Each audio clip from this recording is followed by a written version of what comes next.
Greetings everybody and welcome to this week's episode.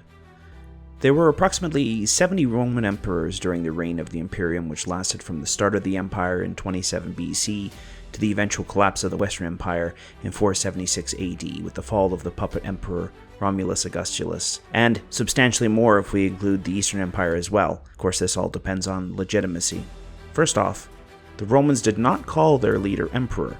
This title and this concept is actually a modern idea that was not used in its day.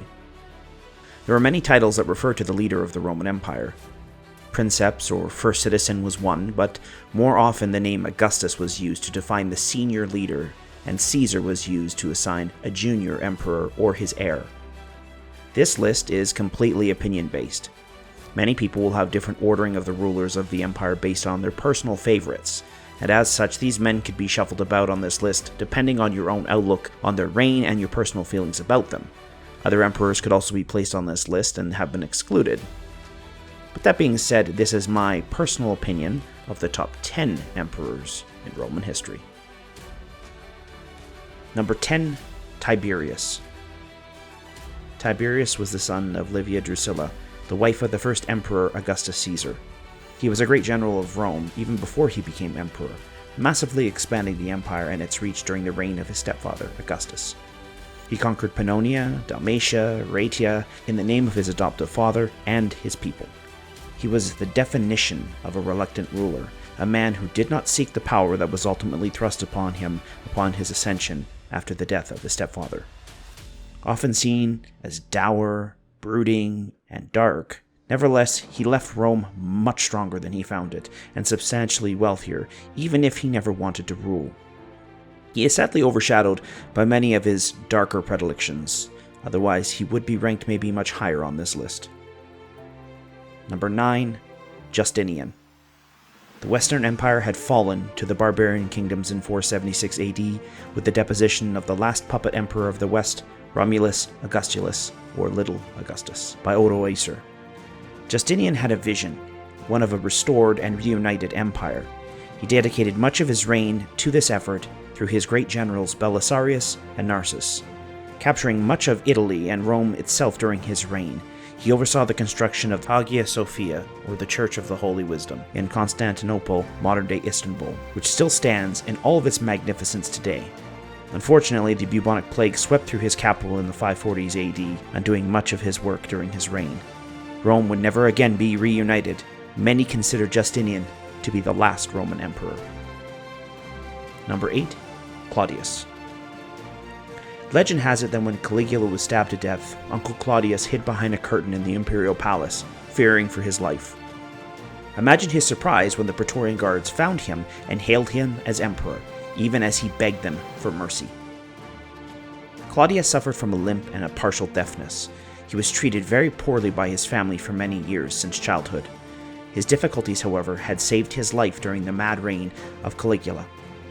The mad emperor saw little threat from his uncle, taunting him regularly without any mercy. Despite his terrible start, however, Claudius rose to become one of the greatest rulers of Rome.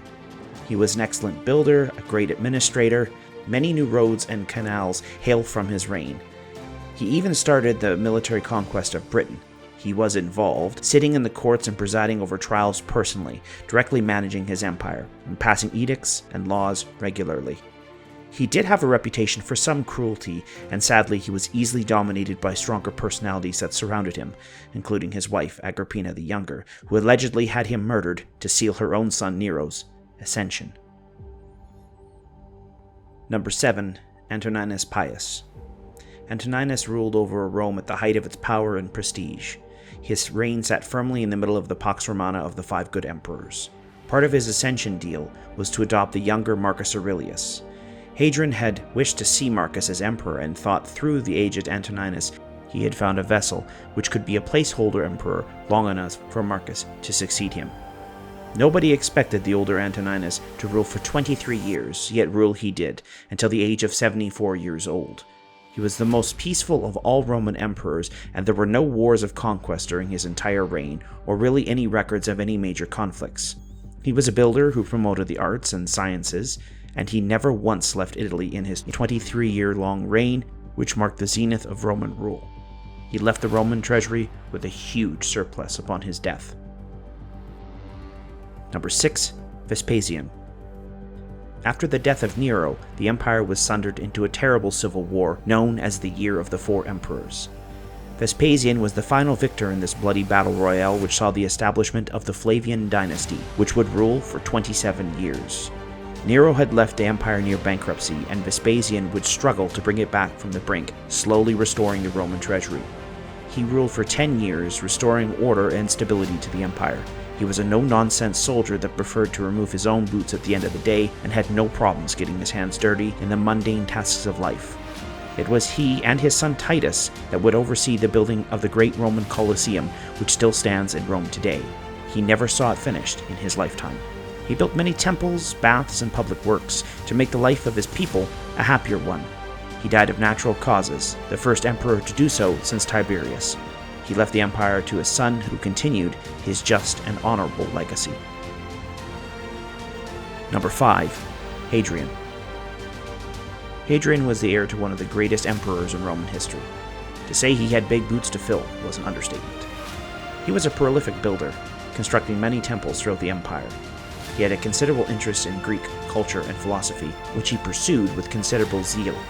He built the famous wall that still sits in northern Britain today. He was deeply involved with the military, often wearing military uniform and involving himself directly in drills and training personally. He was an excellent administrator and oversaw few wars and conflicts during his reign besides the Second Jewish War. He spent little time in Rome, preferring to travel the empire regularly and interact with its people. His reign was marred by his purported murder of 4 senators during his ascension who opposed him. Despite this, he left the empire wealthy and secure with little turmoil during his reign. Number 4. Marcus Aurelius. The last of the 5 good emperors, Marcus succeeded Antoninus Pius, only to find himself embroiled in several wars with Germanic tribes throughout most of his reign. At one point, he even had to put down a rebellion which resulted from a misunderstanding. It was believed that he had been killed and Avidius Cassius had proclaimed himself emperor. Marcus overcame these challenges, suppressing this revolt and crushing the Quadi, Marcomanni, and the Sarmatians, all of the Germanic tribes that fought against him during the Marcomannic Wars. Known today as a great philosopher-emperor, he dedicated much of his life to his written work, the Meditations, which you can still read today. A thoughtful and strong emperor who ruled fairly and toiled day and night to fight back the enemies of Rome, he died while on campaign in the north, sadly leaving the empire to his son Commodus, who would go on to become the worst emperor in Roman history. Number 3. Constantine. The first Christian emperor in Roman history, Constantine fought for many years to unite the empire once more into a single realm under his personal rule. Rising to power during the Tetrarchy, or the Rule of Four, after the end of the rule of the Emperor Diocletian, Constantine proved that his enemies were not his equal, not on the battleground, nor in the political arena. He oversaw the move and the construction of Nova Roma, or the New Rome, which would become the capital city, Constantinople. He worked tirelessly to promote the interests of the Christian faith, even overseeing the Council of Nicaea in an effort to form a single united church. Constantine had a simple ideal: one empire, one emperor, one church. Throughout his rule, he defeated many Germanic tribes in the north, including the Franks and the Goths. Constantine commissioned the building of many churches, including the Holy Sepulchre in Jerusalem, which became the holiest place in all of Christendom. He would be baptized on his deathbed at the end of his monumental reign, which saw the pagan empire begin its long transition into a Christian one. Number 2.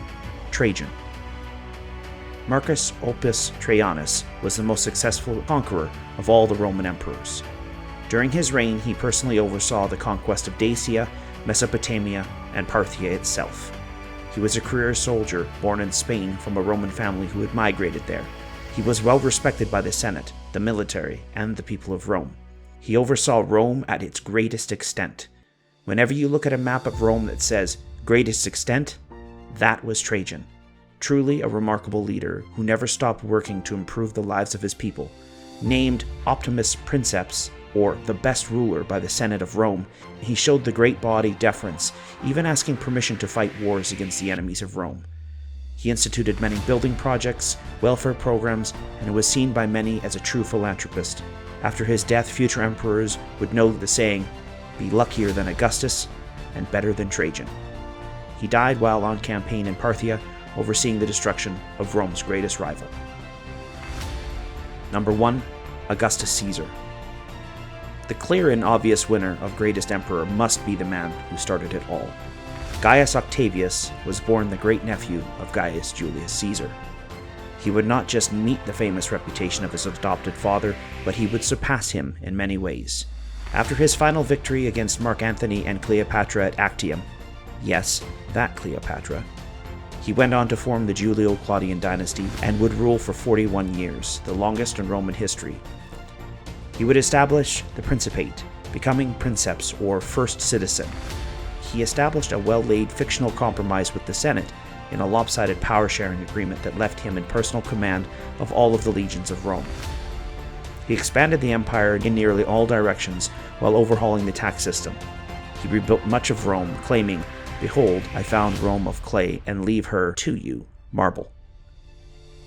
The conquest of Tiberius took place during the reign of Augustus, and Augustus ushered in the Pax Romana, or the Roman peace, which would last for 2 centuries until the reign of Marcus Aurelius. He was a talented and ruthless politician and administrator who knew talent when he saw it. He promoted and entrusted much of the fighting to his best friend and right hand, Marcus Agrippa, the man who, if he had ruled, would also be on this list as well. His wife Livia was just as shrewd as her husband, promoting his interest and legacy even after his death. On his deathbed, he said, "Have I played the part well?" as actors in a play would often ask. There was a Roman Empire because there was an Augustus, and as such, his successors would bear this famous title, which meant revered one. Well, that will do it for this top 10. Do you agree with this list, or did I leave out somebody you wanted to see included or even excluded?